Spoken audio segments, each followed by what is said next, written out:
দাদুর এখন ফুটবলের সঙ্গে প্রেম, ক্রিকেটের সঙ্গে বিচ্ছেদ।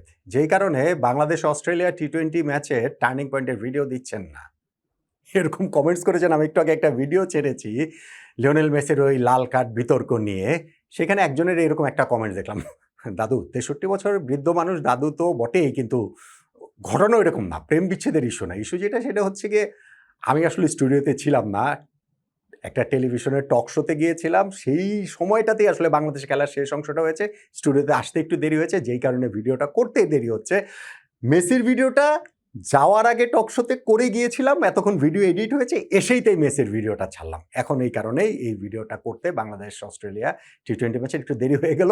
প্রেম সবার সাথেই আছে, ফুটবলের সাথেও ক্রিকেটের সাথেও।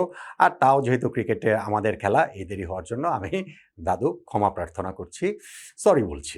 যাই হোক, বাংলাদেশ এই দ্বিতীয় টি-20 ম্যাচটা অস্ট্রেলিয়ার কাছে হেরে গেছে 7 রানে। যেই ম্যাচটা আমরা জিততেই পারতাম এবং আমাদের অবশ্যই জেতা উচিত ছিল।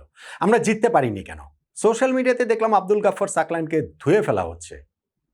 এই তরুণ ক্রিকেটারের জন্যই আমরা ম্যাচটা হেরেছি বলেই একটা সিদ্ধান্তে উপনীত হয়ে গিয়েছেন অনেকেই দেখলাম। হ্যাঁ, আব্দুল গাফফার সাকলাইনের এই ম্যাচে পারফরমেন্সটা খুবই খারাপ ছিল। বোলিংয়ে 4 ওভার করে তিনি 53 রান দিয়েছেন, ওভার প্রতি 13 রানের বেশি। তার চেয়েও বেশি করে ব্যাটিংয়ের ওই সময়টা যখন আমাদের ভীষণ রকমের হচ্ছে গিয়ে বড় রান প্রয়োজন, বেশি স্ট্রাইক রেটে ব্যাটিং প্রয়োজন, সেইখানে তিনি 11 বলে 13 রানে নট আউট ছিলেন। আমাদের ওই সময় আক্ষরিক অর্থেই 11 বলে ধরেন এর 3 গুণ রান প্রয়োজন, তিনি যে 13 করেছেন 3 তরু 39 প্রয়োজন। সত্যি সত্যিই তো আমাদের শেষ 2 ওভারে 34 রান প্রয়োজন ছিল। ফলে ওই ব্যাটিংটা সমালোচনার মধ্যে পড়েছে। কিন্তু আব্দুল গাফফার সাকলাইনি কি আমাদের পরাজয়ের মূল কারণ? সেইটাই কি টার্নিং পয়েন্ট? আমি কিন্তু সেটা বলবো না। আমি বাংলাদেশের আজকের পরাজয়ের সবচেয়ে বড় ভিলেন এই মাত্র দ্বিতীয় ইন্টারন্যাশনাল ম্যাচ খেলতে নামাই তরুণ ক্রিকেটারকে গায়ে চাপিয়ে দিতে আমি রাজি নই। কেন রাজি নই?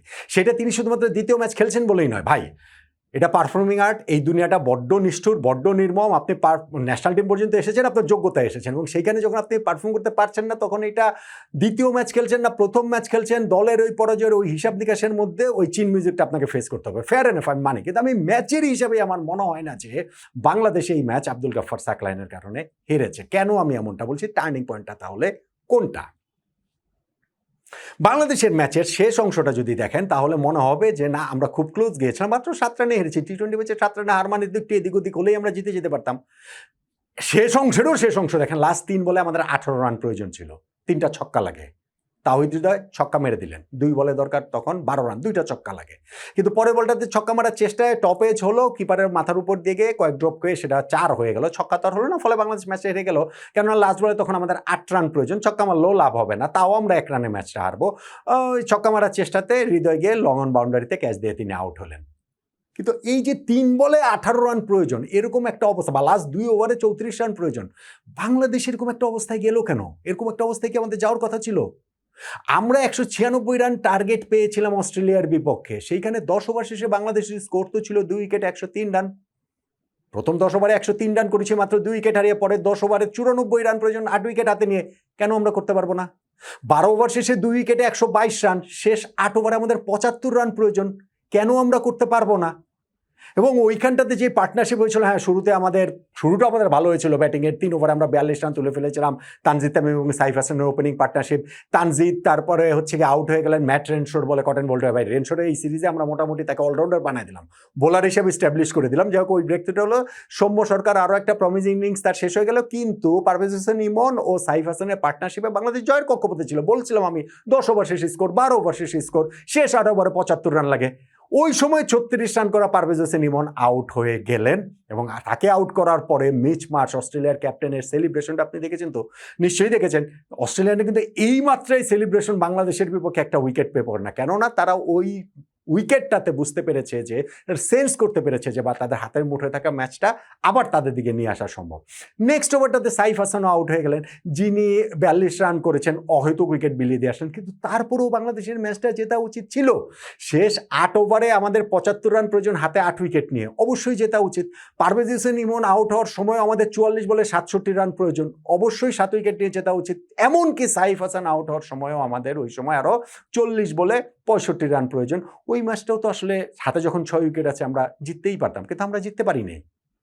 ধরেন আমাদের ফিনিশার রোলে যিনি রয়েছেন শামীম হোসেন পাটোয়ারি তিনি অল্প রান করে আউট হয়ে গেলেন। ধরেন আমাদের তাওহিদ হৃদয়ের কথা বলছি যে শেষ পর্যন্ত লাস্ট বলে গিয়ে তিনি আউট হয়েছেন, 22 বলে 35 রান করেছেন, সেটাকে অ্যাপারেন্টলি তো ভালোই স্কোর, স্ট্রাইক রেটটা তো ভালোই মনে হয়, কিন্তু ভাই এটা হৃদয় ইনিংসে তার পরের অংশে এক্সেলারেট করেছেন, 4 ছক্কা মেরেছেন, কিন্তু একটা সময় তার স্কোর ছিল 16 বলে 17 রান, এবং সেই জায়গাটাতেও আমরা ম্যাচগুলো পিছিয়ে পড়েছি। সেই কারণেই তো আমাদের শেষ 2 ওভারে 34 রানের প্রয়োজনীয়তার মুখে বা শেষ 3 বলে 18 রানের প্রয়োজনীয়তার মুখে গিয়ে আমরা দাঁড়িয়েছি। সো আব্দুল গাফফার সাকলাইন তিনি 11 বলে 13 রান করেছেন, ভালো কিছু করেছেন আমি বলছি না, কিন্তু তার কারণেই আমি ম্যাচ হেরেছি তা আমার মনে হয় না। আমার কাছে বরং মনে হয় ওই যে পরপর 2 ওভারে 2 সেট ব্যাটসম্যান পারভেজ ইমন এবং সাইফ হাসানের উইকেট আমরা হারিয়েছি, এবং তাওহিদ হৃদয় তিনি যে ইনিংসের ইনিশিয়াল ফেজটাতে তিনি এক্সেলারেট করতে পারেন নাই, শামীম হোসেন পাটোয়ারির উইকেট, এগুলো আসলে অনেক অনেক বেশি হচ্ছে গিয়ে দায়ী বাংলাদেশের এই পরাজয়ে আব্দুল গাফফার সাকলাইনের ব্যাটিংয়ের চেয়ে। এখন অস্ট্রেলিয়া যে 196 রান করেছে সেই জায়গাটাতেও তো আমাদের কিছু ভুল ছিল।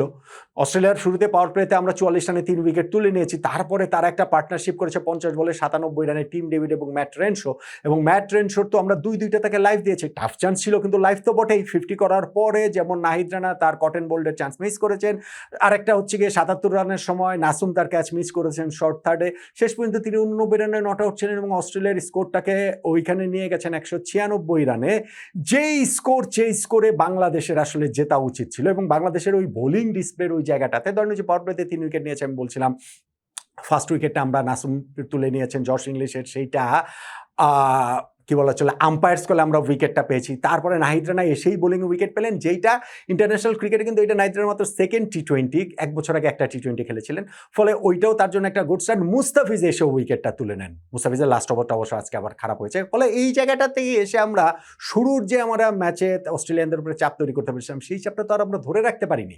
আমরা 4th উইকেটে একটা প্রায় 17 রানের পার্টনারশিপ অ্যালাউ করেছি, আমাদের ওইখানে ক্যাচ মিসটিস হয়েছে, মিস ফিল্ডিংও আমাদের হয়েছে, যেইটা আসলে অস্ট্রেলিয়ার রানটা ওই পর্যন্ত নিয়ে গেছে, কিন্তু সেই রান তারা করেও আমাদের জেতা উচিত ছিল, আমরা জেতার মতো কক্ষপথে ছিলাম।